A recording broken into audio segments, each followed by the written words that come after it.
the most dangerous person in any room is not the narcissist.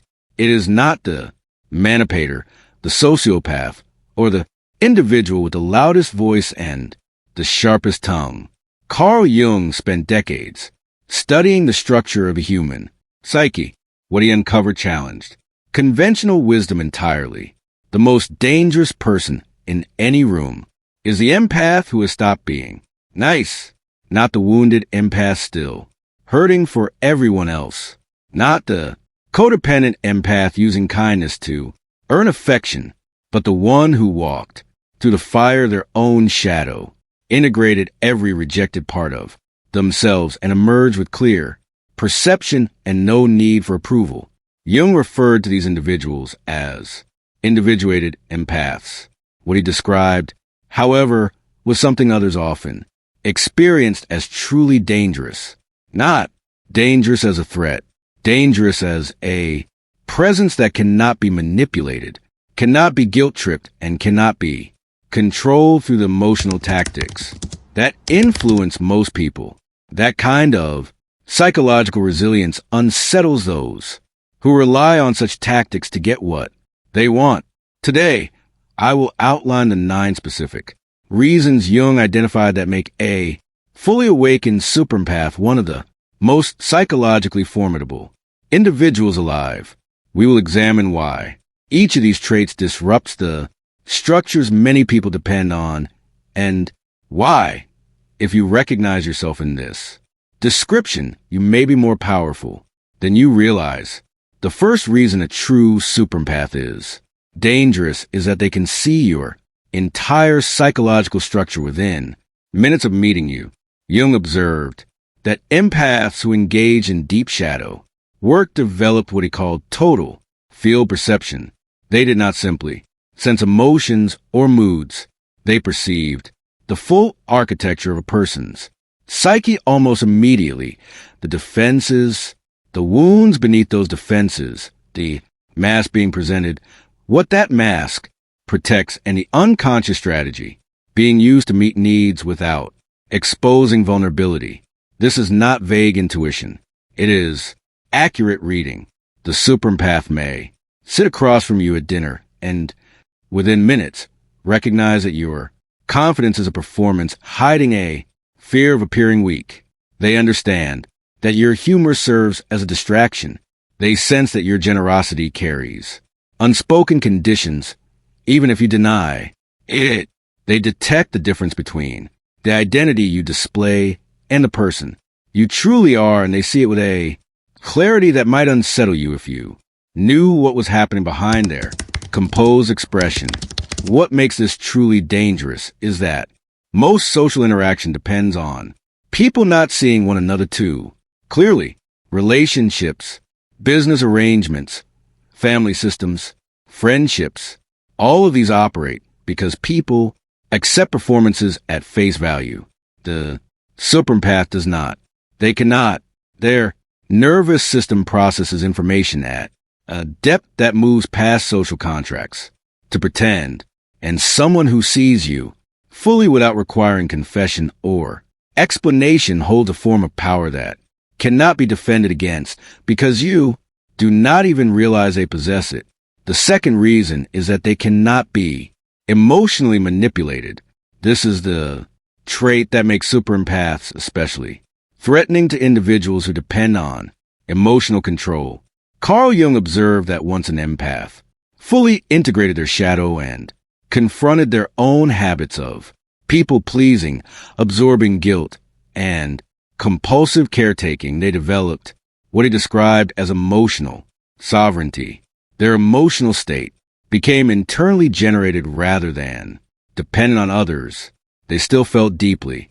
They still perceived subtle shifts around them, but their inner world was no longer controlled by external pressure. Guilt tactics no longer worked because they had already faced every form of guilt their shadow could produce. Silent treatment had no effect because they had become genuinely comfortable with silence and solitude. Anger did not intimidate them because they had acknowledged and integrated their own capacity for anger. Love bombing failed because they had learn to validate themselves. Internally, every manipulation strategy relies on an unmet need that can be exploited. The superempath has done the work of meeting those needs. Independently, there is nothing available to leverage. Jung noted that manipulative personalities often became visibly unstable around individuated empaths. Their usual methods suddenly had no effect. The charm that influenced others was met with a calm, perceptive expression. Threats that once controlled relationships encountered someone who was fully willing to lose the connection rather than abandon their integrity. This shift created a dynamic in which the manipulator experienced powerlessness, sometimes for first time, and powerlessness in a person accustomed to control tends to produce either genuine change or escalating hostility. The third reason is that their silence communicates more than most people's words. A superempath who has stopped over-explaining, defending, and over-communicating becomes deeply unsettling to be around. Jung observed that individuated empaths developed what he called sovereign silence. They no longer filled conversations with justifications. They did not explain their boundaries repeatedly. They did not attempt to make others comfortable with their decisions. They simply lived in their truth without constantly explaining it. This silence becomes powerful because it removes the entry points people often use to create conflict. You can debate someone's words. You can challenge their logic. You can point out flaws in their arguments. But you cannot debate with someone who meets your gaze calmly, says very little, and chooses not to engage. That silence requires the other person to sit with their own behavior without the cover of an argument to hide behind. And for many individuals, being left alone with the reality of their actions is deeply uncomfortable. The superempath's silence functions as a mirror, not one they intentionally hold up, but one that exists because they have stopped performing the social rituals that usually keep people from seeing themselves clearly. The fourth reason a true superempath is dangerous is that they are willing to walk away from anything. Carl Jung observed that this was perhaps the most destabilizing quality an individuated empath could possess. They had developed real non-attachment, not the appearance of non-attachment, where someone claims not to care, but a tested and proven willingness to lose any relationship, any situation, any connection that required them to betray themselves. They had already survived what most people spend their lives trying to avoid. They had already lost what mattered deeply and rebuilt from the ground up. As a result, the threat of loss, which influences nearly every human being, no longer controlled them. This readiness to walk away is not cold or indifferent. It comes from enduring enough pain to know with certainty what they can survive. They have already lost relationships they believed would destroy them. They have already faced the silence of empty spaces after separating from people they loved. They have already grieved the idea of who someone might have become, and they remain present, intact, and self-led. So when someone attempts control with an unspoken message such as, "If you do not comply, I will leave," the superempath's honest internal response is simple. That would hurt, but I will be fine. There is little more destabilizing to a controlling dynamic than a person who genuinely means that. Before we continue, explore our new guide, True Self-Discovery, featuring 24 practical reflection exercises inspired by the teachings of Carl Jung, designed to help you reconnect with your inner direction. Click below to access True Self-Discovery. The fifth reason is that they reveal dysfunction simply through their presence. The superempath does not need to verbally identify what is wrong in a system, a family, or a relationship. Their presence alone and their refusal to engage in unhealthy patterns makes those patterns visible to everyone involved. Carl Jung referred to this as the mirror effect of the individuated personality. When one individual in a system stops playing their assigned role, the entire structure becomes clear. Consider what happens in a family where there is an unspoken agreement to avoid addressing obvious dysfunction. Each person performs their role. The enabler continues enabling. The scapegoat absorbs the blame. The golden child maintains achievement. The system functions because everyone cooperates with it, but the moment the empath stops playing their role, stops absorbing, stops enabling, stops performing, the entire mechanism becomes visible to anyone who is paying attention. The dysfunction that remained hidden through collective participation is suddenly exposed by one person's refusal to continue. This is what makes the superempath dangerous, not because they are aggressive. They are dangerous because authentic functioning within a dysfunctional system is naturally destabilizing. They do not need to identify the issue. They become proof that the issue exists. As a result, the system often turns against them, labeling them as the problem, the difficult one, the person who changed and disrupted everything. Yet, Jung understood that the individual, criticized for interrupting dysfunction, is often the psychologically healthiest person present.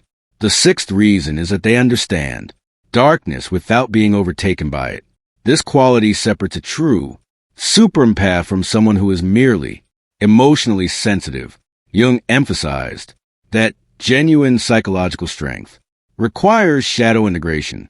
This means the empath must confront and accept every darker capacity within themselves, their capacity for cruelty, self-interest, manipulation, anger, and destruction, not to act on these impulses, but to acknowledge honestly that they exist. An empath who has integrated their shadow understands a full range of human behavior from within. They know what drives cruelty because they have felt that impulse in themselves. They understand manipulation because they have recognized their own manipulative tendencies. They grasp narcissistic defenses because they have confronted their own ego inflation. Carl Jung explained that this level of self-awareness creates a psychological strength. This depth of understanding makes them dangerous because they cannot be misled by darkness in disguise. They identify it quickly because they have already encountered it in their own reflection. Most individuals are vulnerable to manipulation because they struggle to imagine that someone would operate from such shadow. The superempath does not have that blind spot. They have moved through their own darkness and examined it carefully. So, when they see it in someone else, they do not freeze in denial or justify it away. They recognize it with the calm familiarity of someone observing terrain they have already crossed. This recognition allows them to respond strategically instead of reacting emotionally, placing them several psychological steps ahead of anyone attempting control. The seventh reason a true superempath is dangerous is that they have mastered selective vulnerability.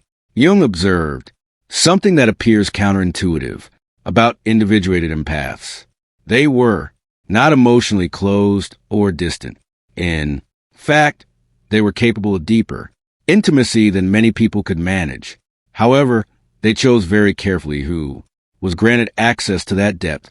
Their vulnerability was no longer compulsive or indiscriminate. It became intentional, conscious, and earned. This selective openness is powerful because it allows the superempath to move through the world appearing warm and approachable without being accessible to anyone who has not proven trustworthy. Surface interactions may feel genuine and connected, yet the other person may not realize they are engaging with only one layer of the empath's true depth. The superempath regulates how much of themselves is revealed, not through deception, but through wisdom about what each relationship can realistically sustain. Jung described this distinction as the Difference between walls and membranes. Walls block everything. Membranes allow selective exchange. The superempath replaced rigid walls with healthy membranes that permit authentic connection with safe individuals while remaining resistant to those who would exploit openness. This means they can sit in a room full of people, appear fully engaged and present while maintaining complete sovereignty over their inner world. They give nothing away that they have not deliberately chosen to share, and they do so effortlessly that most people never notice the protective membrane between them. The eighth reason is that their empathy has become a tool of precision rather than a wound of absorption. The unhealed empath feels everything and is overwhelmed by it. The superempath feels everything and uses that awareness strategically. Carl Jung observed that once. Empaths stopped absorbing emotions and simply began perceiving them. Their empathic ability shifted from liability to extraordinary advantage. In conflict, the superempath can identify exactly what the other person is feeling, which wound drives their behavior, and what they fear most. They do not use this knowledge to attack, but to remain unmanipulated and respond with surgical precision rather than emotional reactivity, while others are flooded with feelings and act from unconscious patterns. The superempath observes the entire dynamic with calm clarity, choosing the most effective response rather than the most reactive one. This refined empathy also makes them formidable in positive contexts. In healing relationships, they discern exactly what someone needs to hear. In leadership, they detect unspoken dynamics that undermine a team. In creative endeavors, they channel emotional depth that resonates in ways most creators cannot access. The ability that once made them a doormat now makes them one of the most perceptive and effective individuals in any environment they choose to engage. The skill itself did not change. How they wield it did. The ninth reason a true superempath is dangerous is that they have stopped needing to be understood. This final trait may be the most powerful and unsettling of all. Jung noted that the final stage of empathic individuation involved releasing the need for external validation of one's perception, experience, or identity. The superempath no longer requires anyone else to understand, agree with, or validate their reality. They trust their own consciousness and perception. They have stopped performing clarity for an audience that cannot receive it. This is dangerous because the need to be understood is one of the main hooks that keeps people trapped in draining dynamics. We stay in arguments because we need others to see our perspective. We overexplain because we seek validation that our feelings make sense. We return to relationships because we need the other person to acknowledge the harm they caused. The superempath has released all of these hooks. They do not need you to understand them. They do not need you to agree. They do not need you to validate what they already know to be true. Carl Jung recognized that a person who no longer depends on being understood becomes psychologically untouchable. You cannot bait them into arguments because they have nothing to prove. You cannot gaslight them because they trust their own perception over anyone else's version of events. You cannot guilt them into returning because they have accepted the cost of their sovereignty. They have become a self-contained circuit of validation, not out of arrogance or isolation, but because they learned that outsourcing their sense of reality to others was exactly what kept them trapped before. What makes all 9 of these qualities collectively dangerous is that they exist in someone who still feels deeply. The superempath is not a sociopath. They have not shut down their sensitivity. They have not become cold or detached. They have become something far more formidable. A person who perceives the full depth of human emotion and psychology while maintaining complete sovereignty over their own inner state. They feel your pain without drowning in it. They see your shadow without fearing it. They understand your manipulation without falling for it. They love from a place of wholeness rather than need, which makes their love genuine and impossible to use. Against them, Jung dedicated his career to studying how wounded individuals became whole. He called this process individuation and believed it to be the most important work a human being can undertake. For empaths, individuation does not diminish sensitivity. It transforms it, not weaponized in an aggressive sense, but as a precision instrument, turning perception into power instead of leaving it as an open wound. Every trait that once made them vulnerable becomes a source of genuine strength when properly integrated. If you recognize yourself in these 9 qualities, understand what you have become. You are not the bleeding empath the world expects you to be, the one who absorbs everyone's pain and calls it purpose, the one who forgives endlessly and calls it spiritual maturity, the one who stays in situations that destroy them and calls it love. You have evolved past that. You have done the shadow work. You have confronted your own darkness. You have released the need for approval, validation, and understanding from those who could never offer it, even if they tried. And the result is that you have become genuinely dangerous to every system, relationship, or dynamic that relies on your compliance, your guilt, your fear of abandonment, or your compulsive need to fix or heal everyone around you. You have become someone who can see clearly, feel deeply, and act wisely simultaneously. That combination is rare. Carl Jung understood its rarity, and he knew that those who achieved it would no longer fit comfortably within the unconscious structures most people call normal life. That is not a loss. It is the cost of becoming real, and it is worth every relationship that could not endure your transformation, every system that rejected you for refusing to play your assigned role, and every person who called you dangerous because they could no longer control you. You are not dangerous because you wish to harm anyone. You are dangerous because you can no longer be manipulated by the mechanisms that keep most people asleep. In a world built on emotional manipulation, guilt, and unconscious compliance, someone who is immune to all 3 is the most formidable presence there is. If you haven't yet, explore our new guide, True Self-Discovery, featuring 24 practical reflection exercises inspired by the teachings of Carl Jung, designed to help you reconnect with your inner guidance. Click below to access True Self-Discovery.